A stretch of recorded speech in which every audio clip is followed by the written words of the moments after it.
web series of IHRS.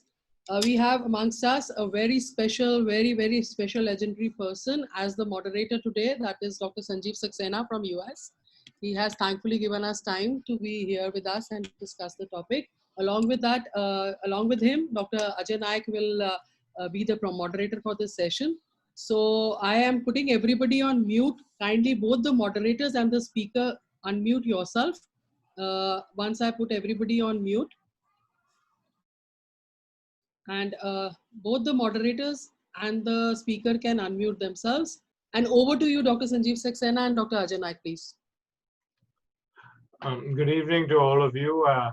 I'm sure it's been a long week, but it's nice to see that people are attending and participating in what I'm sure will be a couple of interesting cases.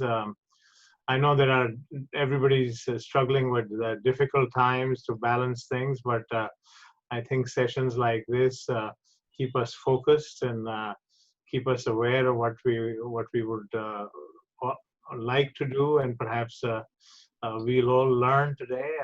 And we have some very interesting cases.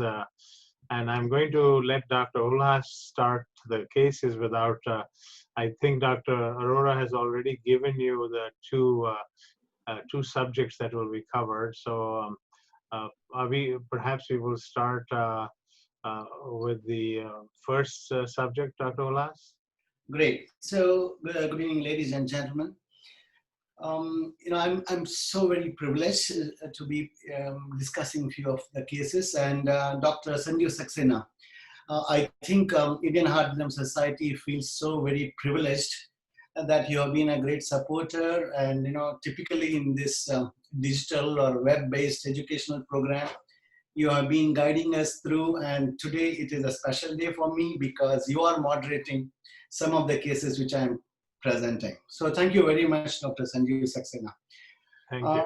There are two cases. The first case is going to be something to do with the cardiac tamponade that occurred during the endocardial ablation of a VT, which turned out to be a blessing in disguise, which is what I call Felix-Culpa.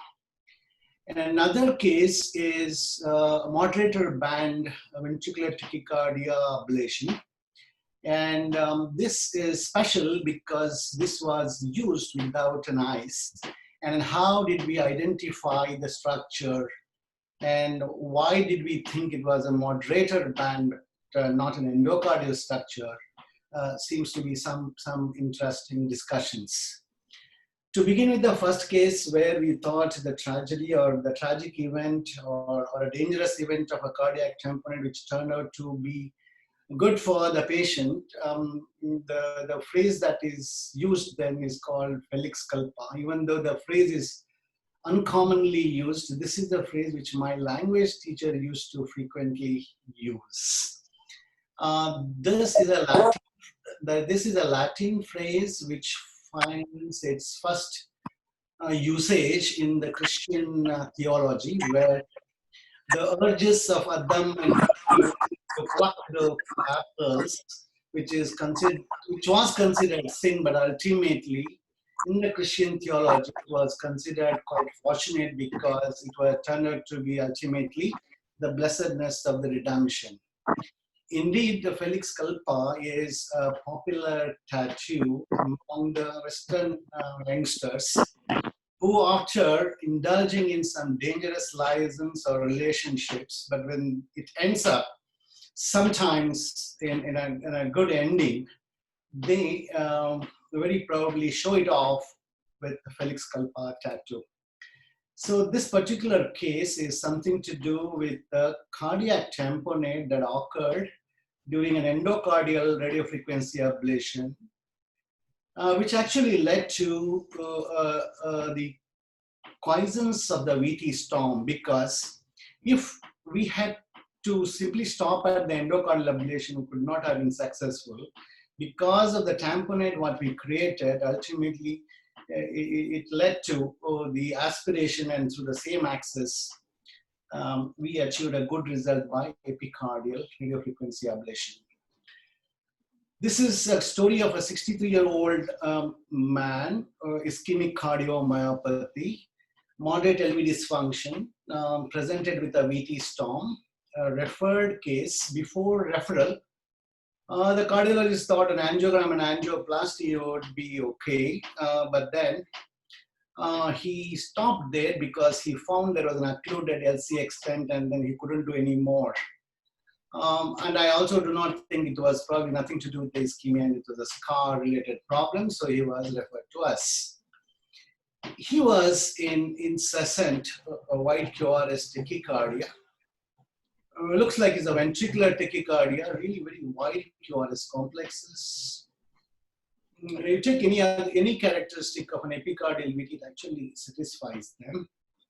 Positive concordance, inferior axis, and rightward inferior axis.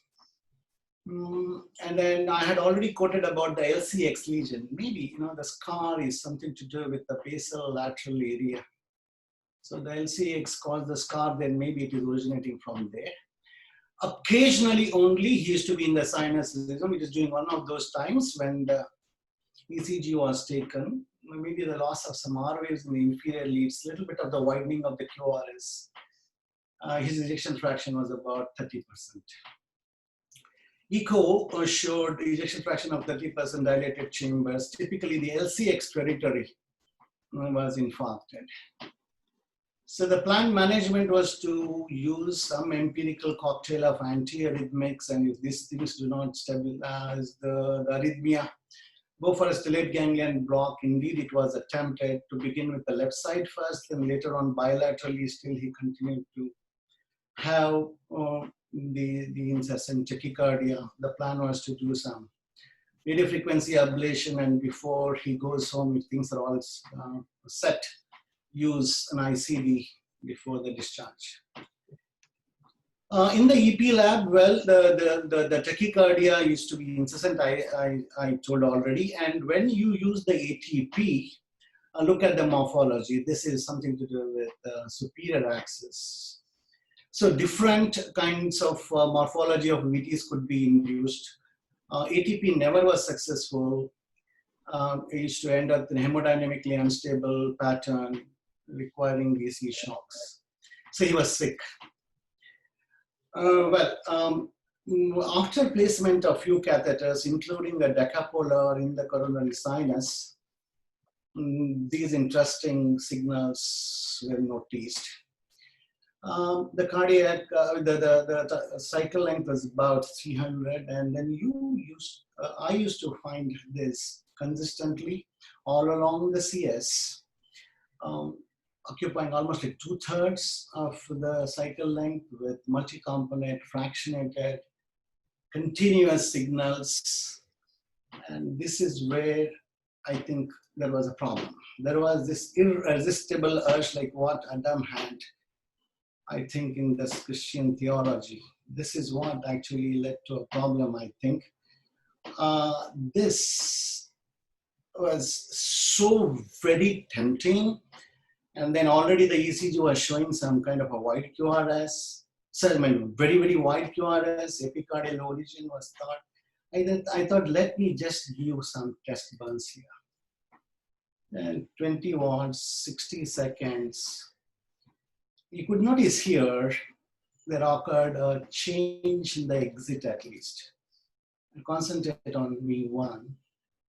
It's dominantly positive, but after a few lesions, it showed, it influenced the tachycardia, at least in the change in the morphology, but the tachycardia continued.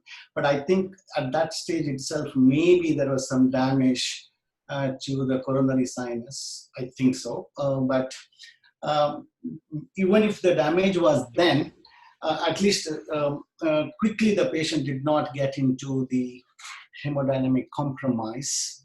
What I achieved there was, with that kind of so-called cautious burns, at least I really burnt out those signals. It became a little bare here. Because the tachycardia was on, using the HD grid, the LV cavity was mapped with high density grid catheter, both during the sinus rhythm And in the lateral basal area, we could see the signals to be very interesting. And what are those?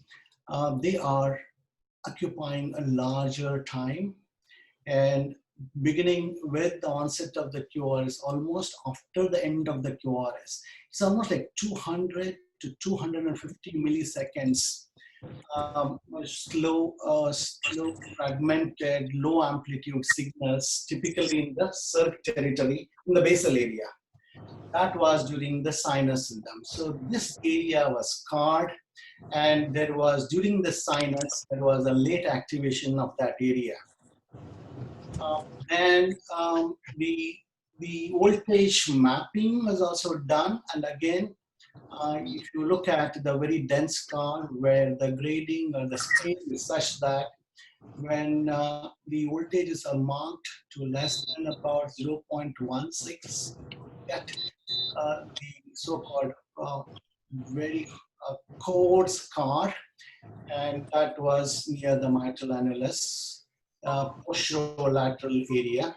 This is the voltage map, and you could see here on the right side, the activation here is quite delayed. So this is about, this occupies post QRS, almost like 50 to 60 milliseconds area. So both the low voltages and slow conduction times were identified. And this is the same area where if you look at those electrograms, same thing during the tachycardia, you notice that after the culmination of the QRS, before the initiation of the QRS, if you take this interval, you have almost like 2/3 area being covered. And this could be the area where it is entering into the isthmus.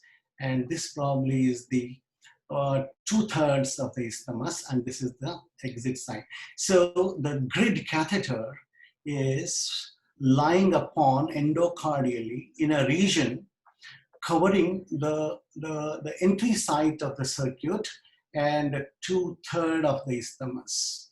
That was the hypothesis endocardially.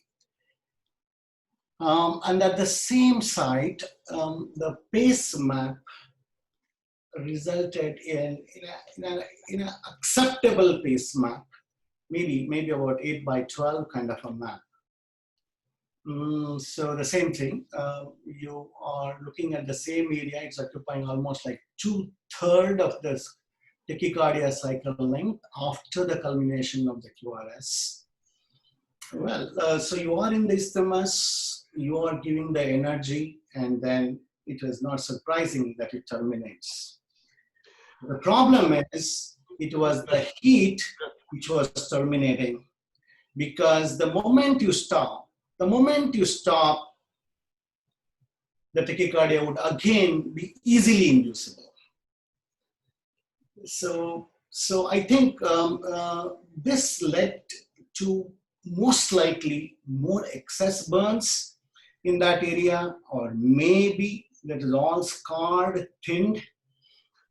I used here the flexibility catheter, because the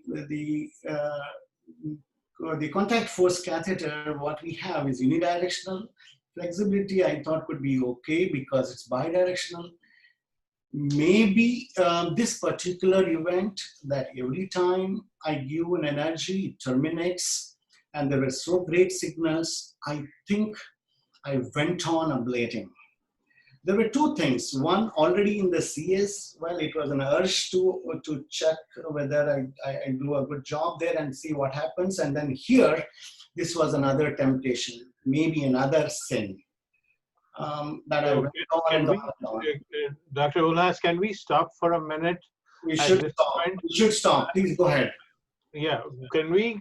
You have some remarkable recordings here, and I think it would be easier if we did one recording at a time and discuss them, as to their meeting. Would that be okay? No, let me just finish and then we go back to. Okay, very well. We'll do All that. right, so there are certain learning points I'm sure you are going to be guiding us through. The temptations here that even though the CS signals tell you that it could be epicardial origin, and here once terminated, but you went on giving the burns, this would be not nice. You end up in having patient collapsing. There was a tamponade and a pericardial aspiration needed to be done, so he was stabilized. But then, in general, except for a VT storm, where you need to be going epicardially if the VT continues. But in other VT cases, typically in ischemic cardiomyopathy, we never do a pericardial, epicardial stick. It is only when endocardial did not result in a good, non-inducibility, then only we go for the next day or a couple of days later epicardial. We never go.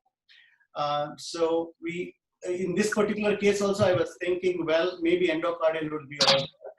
And then because of this tamponade, because we needed to be aspirating, so we had a stick, and then I used this for an epicardial RFA, and that resulted in a very, very gratifying results, which I'm going to be showing you. But this is Felix-Culpa because there was a tamponade that was created, which was a dangerous event. That turned out to be a fortunate event. So there was a pericardial access, and I have been using this HD grid in almost all of our cases, whether it is an SVT, VT, AF, Flutter, because it is such a nice catheter. The safety is so very good. And we have got now at least some 8 to 10 cases of epicardial ablations of VT. So I used this because there was this need that we needed to be doing the aspiration and then access. And these are the signals at a site which are epicardial, and opposite to that were endocardial sites from which the signals were discussed in the previous slides. Now, epicardially, also, we could, during the ventricular tachycardia, you could notice exactly at this, juxtaposed to the endocardial area, almost like 2/3 of the tachycardia cycle length, the continuous fractionated multi-component low voltage signals were recorded from all the electrodes spread over the 4 splines. And if you make an activation map, you could notice that this is the area where the isthmus most likely is located. If you take that activation map, you may feel that this is the isthmus and this is the entry site, and then there is the exit. So this is the area where the ablation catheter was brought in, and that was the last. This is the place where the isthmus was detected, and few lesions.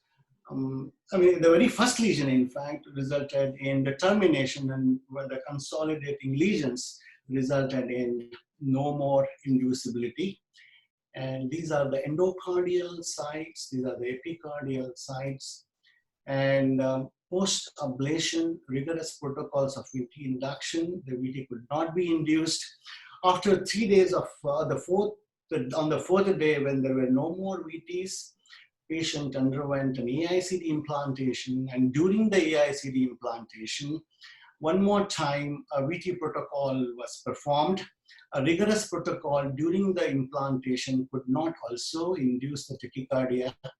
And this is also historically interesting because this case happens to be the second ever case in the country where Abbott's remote monitoring technology has been used. They came recently, so this is the second case in the country. And we made use of the remote monitoring on this patient 2 weeks post-discharge. If you look at the episodes, there are none. So this was the Felix-Culpa for cardiac tamponade we created because of our enthusiasm or a urge to go on burning in those sites when there were indications that the endocardially it may not be all right, or do endocardial but don't pursue, but go to the epicardium. So that was the lesson I think which I learned from this case. So I am going to be taking a pause here before I start case 2. Dr. Sanjeev Saxena, you may ask me questions. So I think there's so many interesting things about this case that we can learn from. I mean, it's a wonderful case because it actually takes me back to the days of surgical mapping and ablation that we did in the 80s. So if we go back to your original coronary sinus image, and if I remember the history correctly, this patient had an inferior myocardial infarction with some lateral wall extension. Is that correct? That's correct. That is correct? That's very correct. Yes, LCX edited. Yes. So you know when we map these patients in the operating room, and this case is like the kind we used to see in the 80s and 90s here. There are not so many of them now. It was always difficult to get an endocardial result which was as good as we would like. And in fact, in I think 84 or 85, we published a paper in the Journal of Thoracic and Cardiovascular Surgery showing that the Pennsylvania Peel approach, the endocardial resection, was a lot less effective in this particular type of inferior lateral aneurysm that exists in these people. Now, the interesting thing in this recording is that if you look at the activation mapping in your at this point, and here's your diastolic cycle, you I guess this is towards the proximal part of the coronary sinus.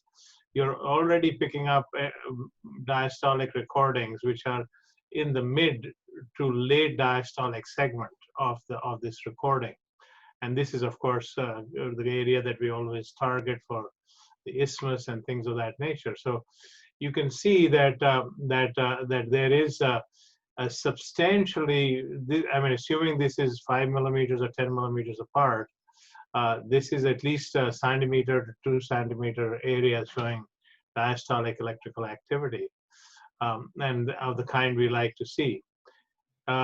Now, if I remember correctly, this patient's coronary artery bypass was done how long before this? Or okay, so he had an angioplasty, not a bypass surgery. He had an angioplasty to the dominant circuit.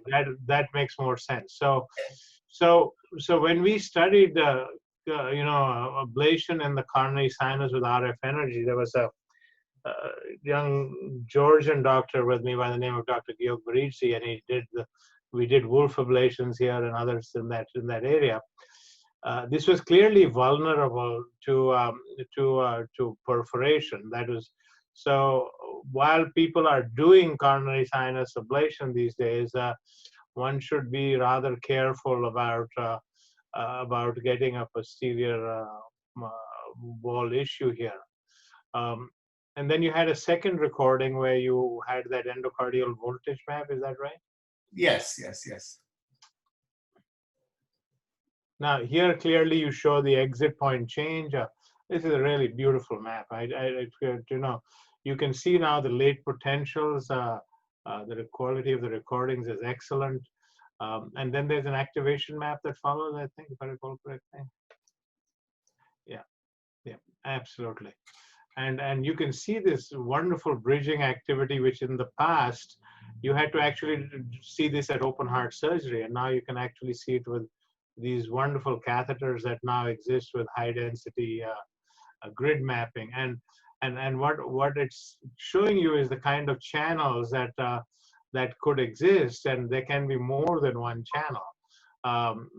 Now, what would have been interesting here is to know what is the actual thickness of the wall in this area as you're doing. Unfortunately, we don't have, imaging during the procedure is difficult, and what is probably really important is to know what the ventricular wall thickness is at this point. And are we at the margins of the aneurysm? Are we at the margins of a scar, of a small scar? But the anatomic electrophysiologic correlation is the one that's remarkable. And as you can see, if you look at this area and then later at the epicardial map, that this is where the bridging diastolic activity is seeing in this segment. And then you're seeing the so-called exit points that we saw at surgery, and then Bill Stevenson saw in his mapping later. And clearly, I don't remember the exact location of your ablation, but I think it was somewhere in this area, if I'm not mistaken. Yeah, this is endocardial, but we got the same. Let's go to the epicardial. So this is a lateral basal area. All right. So the reason I'm pointing out the issue of wall thickness is that we have seen in these patients that if you put endocardial recordings and epicardial recordings simultaneously in the same location, you can see this kind of activity on both sides, particularly if the wall is attenuated and has, is at the border zone. So, so your attempt to go endocardially was not anything that shouldn't have taken place. It is, but the question is, was the wall at that point, more friable at that location? Yeah. So can I go to the second case? Ulhas, for this Ajay, for the interest of everyone, do you have, can you point out in your map, what was your CS location, endocardial location, epicardial location? Yes, CS 910. How close in proximity they were? Yes, CS 910 is about 1 centimeter inside the CS os. And so could you just point it out on your almost map? getting anteriorly in the CS. On your 3D map, could you point that out approximately where it was?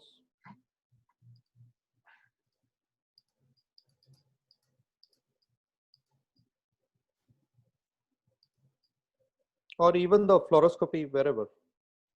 Okay, so fluoroscopy could be all right, right? Yeah. Was there a fluoroscopy here? Or, yeah, you just showed the HD grid. And okay. So 1 second.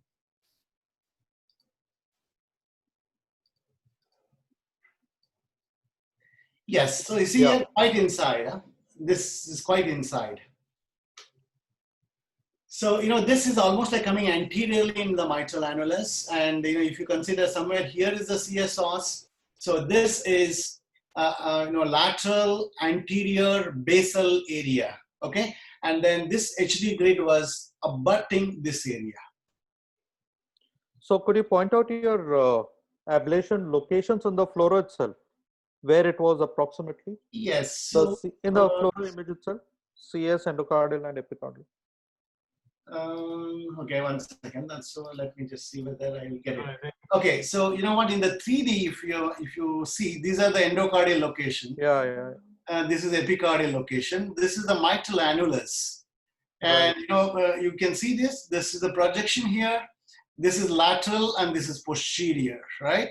Abutting the endocardial in this area is this is the site. These are the areas. And people were very interested in knowing what were the settings of ablation, what wattage and duration were you giving? Yeah, so you know what? It's all your irrigated catheters, both sides. Endocardial and epicardial. But I took after the endocardial. I started after the cool tip because I could not reach some areas. I used flexibility without the cool tip there.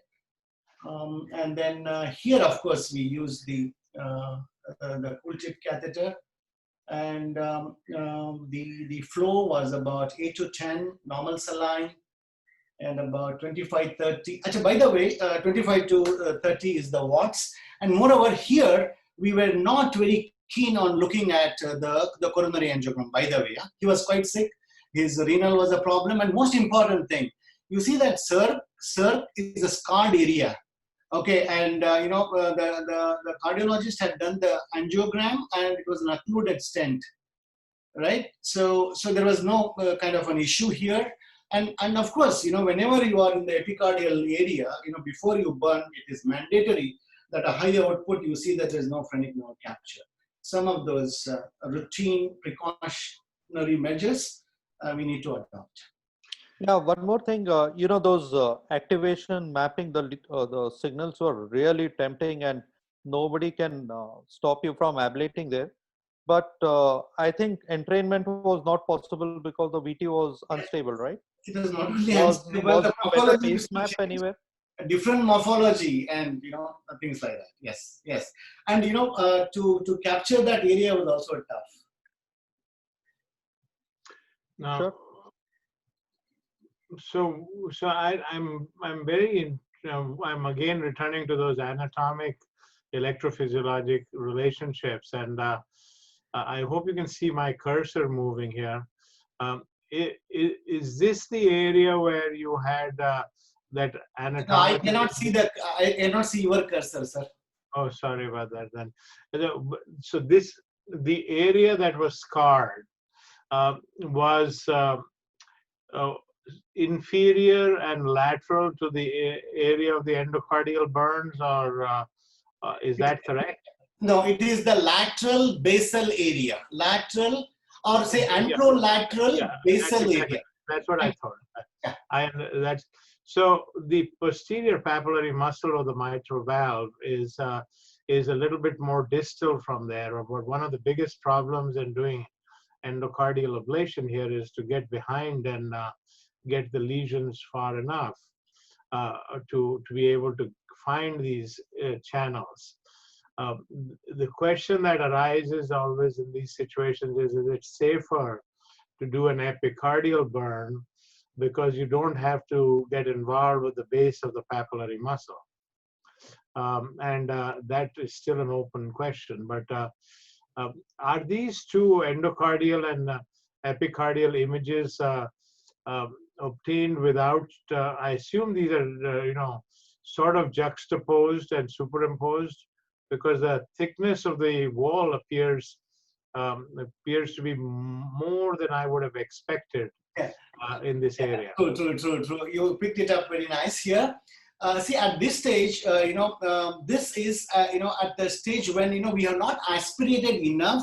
We used to maintain some kind of a fluid into it. So that is why, the site seems to be quite away from the epicardial zone. The thickness is, the thickness could be mistaken as, well-preserved thickness. But I think it is an artifact here. But that point is very well taken. This is not the true representation, because there are several things that has happened, when these images were acquired. Dr. Saxena, I had a question here. With half normal or normal saline in the pericardial cavity versus blood in the pericardial cavity, does it change in any way the kind of energy we are giving and how we are giving? Absolutely, I think that's true.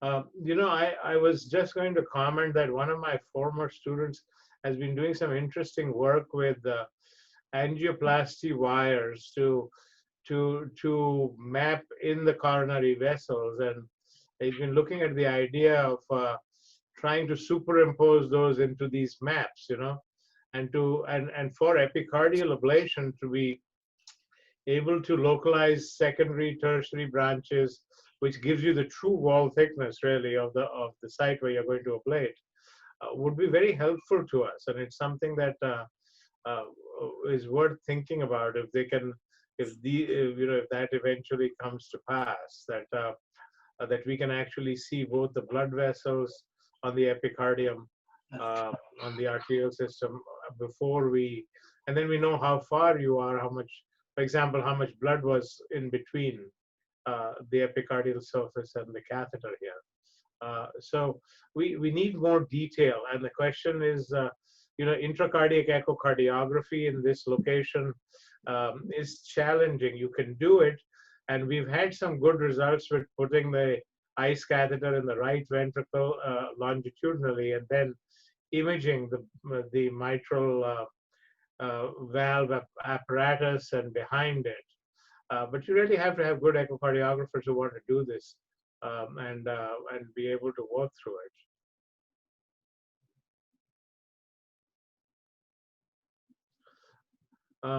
So I think you've certainly controlled the VT storm here. Is the patient on any antiarrhythmic drugs at this time? Presently on a beta blockers and no antiarrhythmics. Oh, and what did you do to the pericardial effusion? You kept it for another ablation, or what did you do?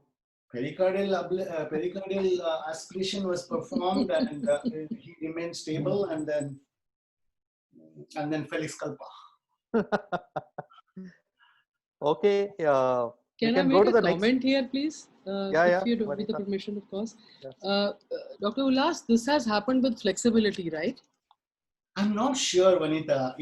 When on the right side in the coronary sinus, when I was using the cool tape, did I do something there wrong?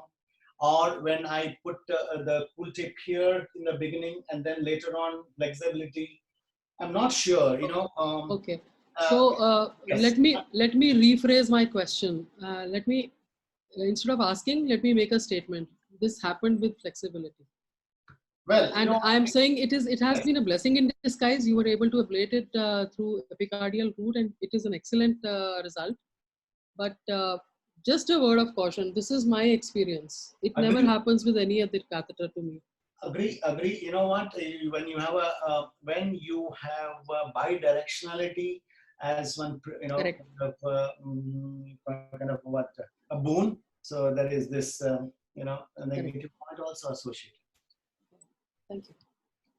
I think one of the concerns in ablating in and around the mitral valve apparatus is we still don't know what the long-term hemodynamic consequences of scarring that result from ablation in that area is. For example, when you ablate around the base of the papillary muscle, the question is how much. I mean, some people are encircling the entire base of the papillary muscle, and the performance of the papillary muscle to follow is something that has not been well assessed. So I think we kind of have to follow these people with serial echocardiograms, study their mitral valve apparatus as well. And in your case here, I think now that you have done the epicardial ablation, I think the anatomic structure of this area would be post-procedure is information that we don't have. So I would encourage you that if there is a way we can, you can actually, I don't know if the device you put in is MRI compatible or things like that, whether we can get images post-procedure in this situation. I think that's a good idea. So of course, this is a MRI compatible. Well, you know what? The patient thinks that, he just escaped from me. So I'm not sure whether I'll be able to get him to the MRI now. So, well, that storm was fought nicely. This is what I think. Dr. Saxena, if you're okay, we can go to the next case. Certainly. Right. So the case 2, the highlight of this is the imaging in the COVID era. So this is a 48-year-old female, normal echo. Palpitations, maybe she had longer time, but in the records we mentioned 6 months. Let's look at this ECG to begin with. It's a little interesting because it is not so straightforward as to consider the VT. This, I would call it as an irregular, wide complex tachycardia. In the absence of the P waves, it clearly, the first choice is going to be an atrial fibrillation with the left bundle branch block, maybe not a typical left bundle branch block, even though the QRS complexes are very crisp and there is an associated leftward axis with a QS pattern in AVR, looks like it's a bundle branch block aberrancy during atrial fibrillation. This is how I read first. And this is the COVID era when the registrar tells me that this is a patient who has come with the recurrent palpitations. And if this ECG, if I read this as an atrial fibrillation with left bundle branch block, and then my first reaction would be like any other COVID patient, all right, Pa, you just manage medically and send.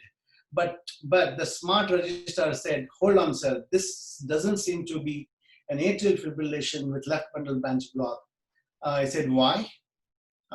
He showed me this ECG. Then I still asked him, why don't you think? Then he could point out few things. Maybe there are P waves. Maybe. I was not convinced, but then this settled the issue. And what is this issue? Here, there are sinus beats. Okay, T-wave inversion, maybe part of that LBBB T-wave memory, maybe. The T-wave inversions are here, and the narrow QRS sinus beats are at least seen. And then whenever there is a wide QRS coming up, typically it is seeming to be not preceded by a P wave. I mean, it looks like it's a PVC. So this appeared that, well, that particular wide complex irregular tachycardia in a normal heart patient could be a idiopathic ventricular tachycardia. And looking at the morphology, it could be defined as a left bundle branch block, crisp QRS complexes, and the transition going all the way up to V6 with the leftward axis lead to almost like equiphasic here. This fits into kind of an idiopathic right ventricular inflow area or a moderator band or even anterior papillary muscle of the right ventricle origin tachycardia. So that was the kind of a clinical diagnosis that was made. And because it turned out to be idiopathic VT and not AF, on the basis of this ECG, even in this COVID, we thought we could take her for EPS and RFA. And before that, it was done. Cardiac MRI, contrast enhanced, and then it turned out to be structurally normal heart, normal biventricular function. There was nothing, no edema, no infiltration scar. And this is MRI is read by one of the finest of the LG cardiac MRI in the country, and we are very proud of him to have him with us. In the EP lab, you continue to have this runs irregular, a wide QRS tachycardia, and you can see here lead to here is a little more positive than what you thought in the surface ECG. There it was more of a biphasic. Tells you something more, and that this change in the morphology, not significantly, but definitely a perceivable change in the morphology. In a normal,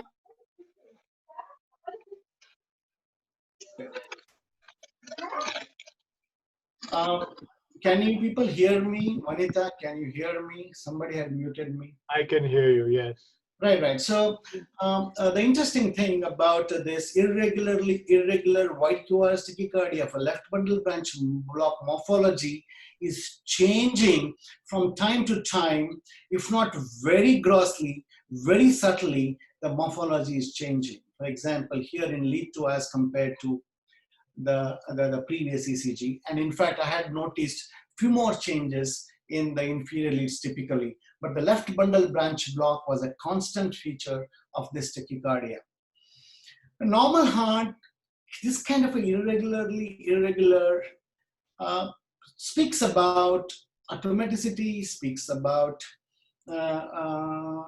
late activity, not necessarily a scar related activity, but well, there can be exceptions. So once we start, again, the HD grid catheter is the standard catheter for us to map. So why I'm showing here the right bundle potentials during the sinus rhythm here is that the moment I push the catheter little more beyond this particular spot, I catch these PVCs and find that the activation little beyond the right bundle potential area, seeing early activation recorded.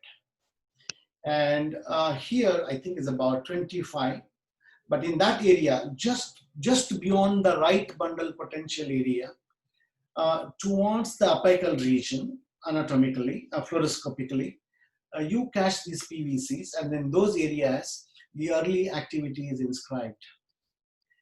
And at the same site, among the HD grid electrodes, wherever there was an earliest activation from the HD grid electrodes, bipole, if you pace, you get almost a similar pace map. It almost, is about 10 by 12 pace mapping.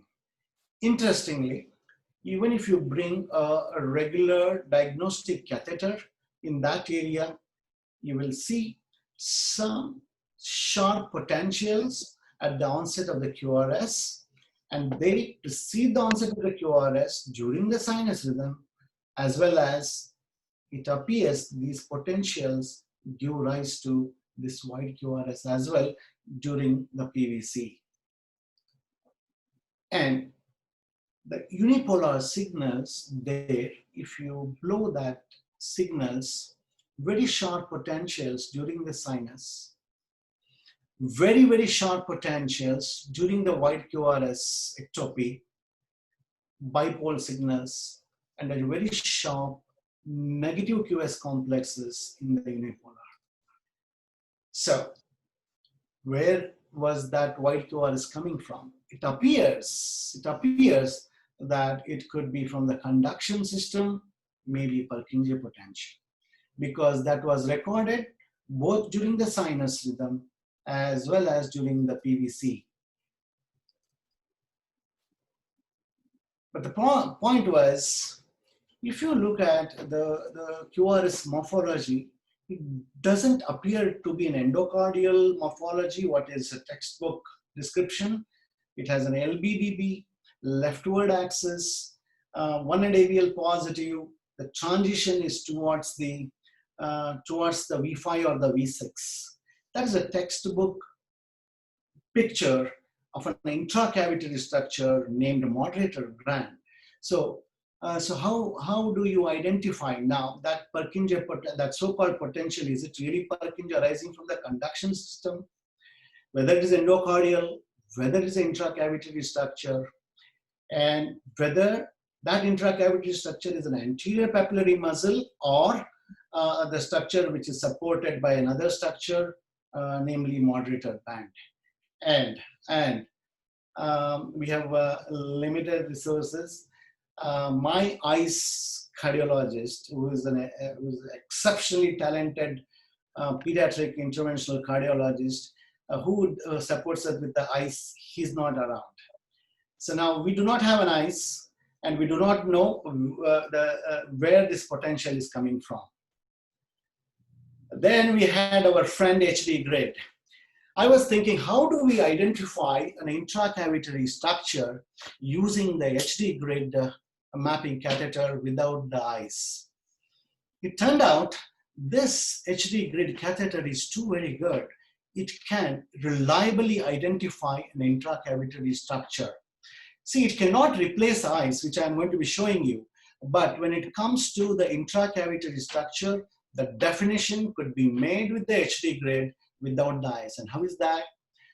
Look at this live image. When you bring in the HD grid catheter, when you try to make a dense mapping and try to define the endocardial borders, you are making an endocardial border. And then when you come to a place, there it gets stuck. It would not budge. It would get stuck. Further attempts, still it will push this back here. And then you will tend to have a void or a filling defect here. That means you are against a structure which is not making your spline to float all in the cavity and come towards the opposite wall. This is obstructing. When you have this kind of an impression that the shaft and the spline are not in the axis, the spline gets a bend, that means you are hitting an intracavitary structure. One. Second, you are unable to fill this gap. That means it is an internal structure or an intracavitary structure. Not only that, there is another thing which I thought we should use. And what is that? And that is known as the projection algorithm. It is a little too much for me to understand and to explain to you people.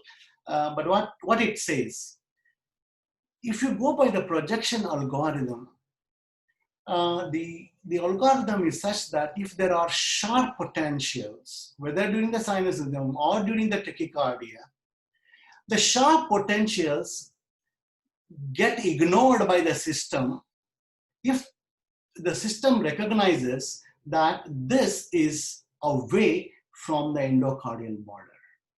So it ignores these points. And these points are not included in creating the map. Because you know this fact, you should now bear the truth by going into the system and check these potentials which the system has ignored to compute the shell. Second. The third is what is the conventional wisdom. And what is that? You bring in the catheter. You bring in the catheter here, which is not recorded in the 3D imaging.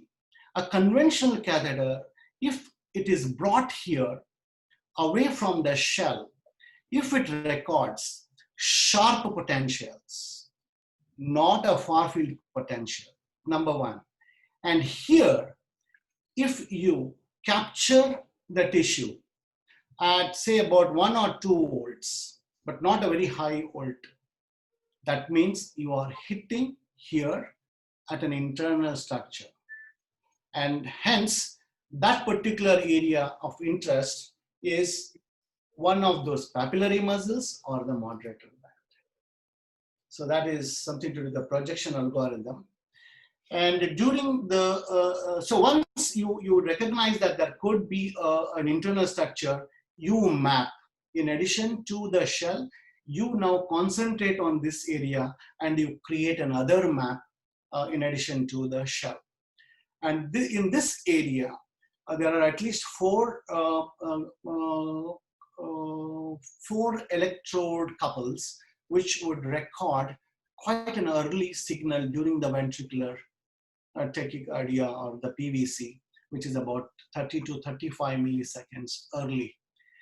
And if you look at the activation map, this is the area, and you bring the ablation catheter. This is a stationary image. This is where you with the HD grid electrodes, you had done the activation map, you had done the pace map, you bring the ablation catheter here. Another point to tell that you are away from the endocardium is the way it remains unstable in this area. It cannot remain stable in this area. That means you are actually touching an internal structure, maybe a moderator band or maybe a anterior papillary muscle. And these are the sets of the lesions given in that area. This is the RAO view, look at the mobility. And this is the LAO view. This is a standard moderator band area, but well, anterior papillary muscle still can be a possibility. This I'm putting it up because you are unable to hold the catheter. Very occasionally at one spot, maybe you are beyond 30 to 45 seconds, and that is how this is codified here. The brown means more than 30 or 45 seconds. Nowhere else you could fix the ablation catheter. That means it is not really stable. That means it's not endocardial structure. Well, during that time, when you ablate, there is this flurry, typically a Purkinje originated PVCs. There is a flurry of activity like this. And then, after few burns, you know, however much you give a burn or don't, there is going to be a poisons. And there was one more observation that was made. This was just beyond the right bundle branch potential. So post RFA, there was a period when I thought I really injured the right bundle, but after waiting, I think about 30 minutes, the bundle branch block resolved. So the summary here is, I think it is most likely a moderator band. The limitation of this case report that, you know, I don't have an ICE, but I used the HD grid, the way the shaft and the spline change their axis when I push. And then there was this conventional way of looking at the internal structure definition of identifying larger amplitude near field complexes and capturing the tissue at the low voltage. And when we get into the algorithm of near field, far field of the 3D, all those things put together, it definitely turned out to be an internal structure. And the QRS morphology of the PVC is a textbook finding of a moderator band, and I thought it is a moderator band. So it is possible with the HD grid, you identifying an internal structure. Well, it is not a replacement for ICE, but I think during the times like COVID, I think it's okay. You may still call that as moderator band or a papillary muzzle and make use of the available tools. And I think I ablated here. This is the area I ablated. This is the area I ablated in the RAO and the LAO I showed. This moderator band, which carries the conduction system, and that is why there was a Purkinje potential. So I think it was a moderator band VT with whatever the limitations. And thank you everybody. Thank you, Dr. Sanjeev Saxena. Again, I feel so privileged that I presented these two cases to you. The excellent cases. The last one was is particularly interesting. You know, there have been cases of idiopathic ventricular fibrillation triggered by ventricular premature beats in the region of the moderator band. You know, I guess I go back to the times when ICE didn't exist. So we used to do a lot of right ventriculography at one point in time. So one of the issues here is that the case reports that have been described usually describe the origin at the distal end near the free wall of the right ventricle, or in the body of the moderator band as the site of these Purkinje potentials. And there is an interesting hypothesis that that the ventricular fibrillation is due to reentry in the between the moderator band and the free wall. So that's not new news. That's old news actually, because we've known for a long time that the moderator band is insulated from the free wall of the right ventricle, and there are excellent studies from Brian Hoffman and Bob Meyerberg and all showing the propagation independent of the adjoining wall. But there are secondary, tertiary branches that go into the wall. So where you are in relationship to this arborization, you certainly seem to be a little higher up than the free wall from what you're showing. Whether you are in one of the arborization networks attaching to the wall in the region more proximal to the free wall, you can't really say. Maybe if you get a chance sometime that in a future case that you do a lateral, pure lateral RV-gram, that may help define some of the margins if you don't have ice. Right. That you can do that at high resolution. Angiogram could have been done to further define. Yes, I take it. But it's only the lateral angio which is a value here, and I and think you would that have would be a to good idea. Yes, true. and you would have to do it at high magnification just to see this area of the posterior aspect of here. So on that angiogram, but and I think even the resolution with ice is also not the most terrific resolution. You have to really from the right atrium, it's you have to be really good to see the moderator band, and putting ice in the right ventricle, we still have a lot to learn about that. So so there's lots to be learned here. The hypothesis that has been put forward that there's re-entry between the band and the adjoining wall. It's a hypothesis. It's a decent hypothesis that can occur, but I think we have a lot to learn yet. Yeah, thank you, Dr. Saxena, for your comments. Ulhas, there are, I think, fair number of publications from Marchlinsky group and some Chinese groups regarding this. Yes. And they say that probably you need to target both the septal aspect and the free wall aspect of the moderator band.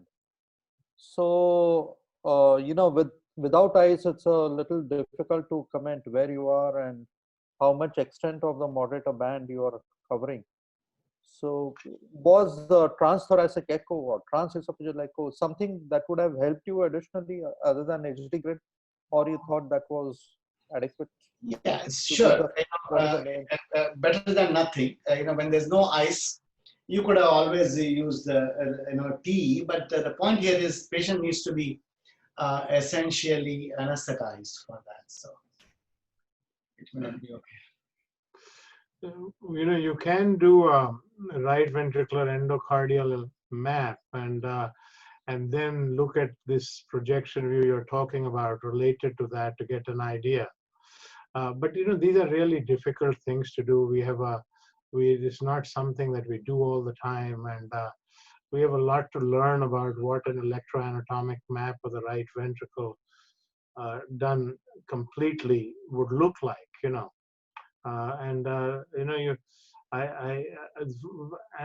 Since I'm a fan of physiology, and you have the ability now to do this. I mean, this is this is contribution to our knowledge.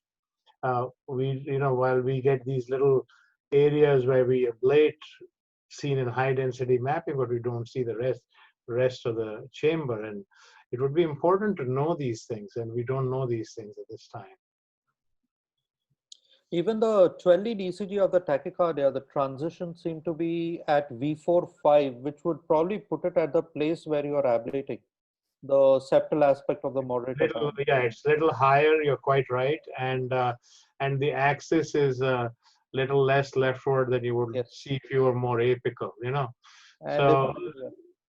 And so you're quite right. And somebody asked a question on why is this not, I think it is a paraseptal or parahiscian arrhythmia.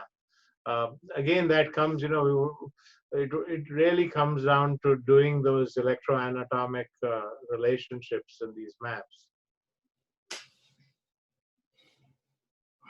Right, that's a nice case, Ulhas. What are you showing us? You're showing us something? No, I will not show anything more, I think, because it's time now. Dr. Anil Saxena, Dr. Vanita, anybody has a comment? Yeah, thank you. I think great cases. Last Saxena Saab, thank you so much. Thank you. Wonderful, really. I think they were wonderful cases, and my special thanks to Dr. Sanjeev Saxena for adjusting his time and giving us time by Absolutely. adjusting his cases. Thank you so much, sir. It was a pleasure having you here. Dr. Ulhas, they were excellent cases. Thank you so much, Ajay. And I think today we winded up in very good time. In absolutely 1 hour, we are out and about. Next week, we are coming with a potpourri of cases. It's going to be a pleasant surprise for all of you. So I think with Dr. Saxena's permission, I close the meeting for today. Yeah, thanks. I think we Thank can. you very